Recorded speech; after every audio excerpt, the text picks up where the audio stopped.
గత వారం రోజులుగా ఏం జరిగిందో ఒక్కసారి మీరు ఆలోచించాలని చెప్పి నేను కోరుతా ఉన్నా. ఒక ఆడ కూతురికి అన్యాయం జరిగితే, ఒక మైనర్ బాలికకి అన్యాయం జరిగితే ఈ రాష్ట్రంలో ఉన్న ప్రభుత్వం మీద దున్నపోతు మీద వానబడ్డట్టు కూడా కాలే. ఇటు కాంగ్రెస్ నోరు మూసుకున్నది, అటు చేసిన వాళ్ళు, తప్పు చేసిన వాళ్ళు బీజేపీ వాళ్ళు కాబట్టి వాళ్ళు కూడా నోరు మూసుకుని ఉన్నారు. కొట్లాడింది ఎవరు? కొట్లాడింది ఎవరు? నిలబడ్డది ఎవరు?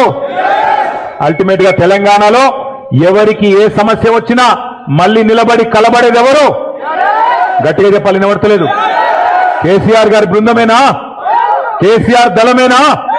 మళ్ళీ నిలబడేది, కలబడేది, గొంతు విప్పేది, కొట్లాడేది మళ్ళీ మనమే. ముఖ్యమంత్రి, కేంద్ర మంత్రి ఇద్దరు కుమ్మక్కై ఆ అమ్మాయికి అన్యాయం చేయాలనుకున్నా ఆ తల్లి తండ్రి వెనుకకు తగ్గలేదు. కామాంధుడి చేతిలో విలవిలలాడిన అమ్మాయికి న్యాయం చేయాలని చెప్పి ఆ తల్లి తండ్రి చేసిన పోరాటం, దానికి అండగా మన బీఆర్ఎస్ పార్టీ మహిళల నాయకత్వం, మన బీఆర్ఎస్ పార్టీ మహిళా బృందానికి కూడా గట్టిగా చప్పట్లతో మీరు అభినందనలు చెప్పాలా.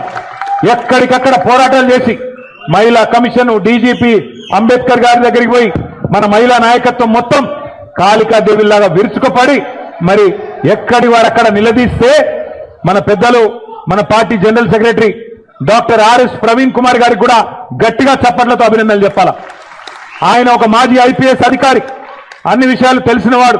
అందుకే గట్టిగా పోరాటం చేస్తే ఆ అమ్మాయి తరపున మన బీఆర్ఎస్ శ్రేణులు గాని, మహిళా నాయకులు గాని, విద్యార్థి సంఘాలు గాని, సోషల్ మీడియా వారియర్స్ గాని ఈ పోరాటంతో చివరికి నిన్న మరి ఆయన లొంగిపోయిండో, అరెస్ట్ అయిండో ఆ డ్రామా నడుస్తున్నది. కానీ మొత్తానికి ఇవాళ ఆ అమ్మాయికి కొంత న్యాయం జరిగే పరిస్థితి వచ్చింది.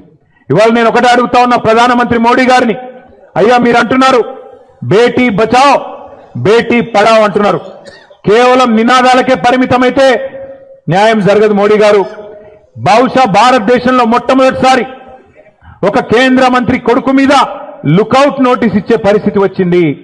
కేంద్ర మంత్రిని ఇవాళ మీరు బర్తరఫ్ చేయకపోతే ఇక్కడ విచారణ సజావుగా జరిగే పరిస్థితి లేనే లేదు. ఎందుకంటే ఆ తప్పు చేసిన వ్యక్తిని దాచిపెట్టింది ఎవరు? 9 రోజులు ఎవరు దాచిపెట్టిండ్రు? ఆ కేంద్ర మంత్రి గారే కదా. ఇవాళ ఒక్కసారి దయచేసి ఆలోచన చేయండి.